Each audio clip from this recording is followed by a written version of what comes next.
Next stop, Edison Motors' new facility in British Columbia. Rob meets with Chase to learn about their mission to bring back heavy truck manufacturing to Western Canada.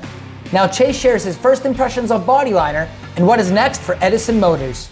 Well, we're here in the Edison shop looking at Big D, completely coated in Bodyliner products, here with Chase. Tell us a little bit about your vision for Edison.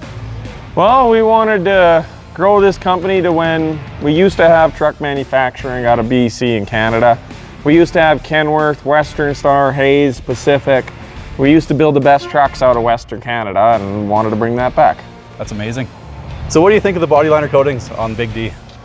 Honestly, I wasn't sure when the boys at LF said that, hey, we got like this body liner. It's like a spray-on bed liner for the paint. I wasn't sure. Now that I have seen this on here, God, it looks good. Like, it is smooth. It looks like paint. It looks like any kind of paint. And like playing around with it, twisting it, like the pieces on the masking tape, they like took off for hiding other parts. Like, yeah, wasn't flaking off, wasn't doing anything. Tried chipping at it. It's tough. I can't wait to see how it actually does on the truck. Yeah, we can't wait to see how well this holds up on this truck. We know it's going to be good, and can't wait to see this truck, say, a year down the road with a bunch of kilometers on her. Come get some more video of it and check it out. See it in a year from now. It's brand new.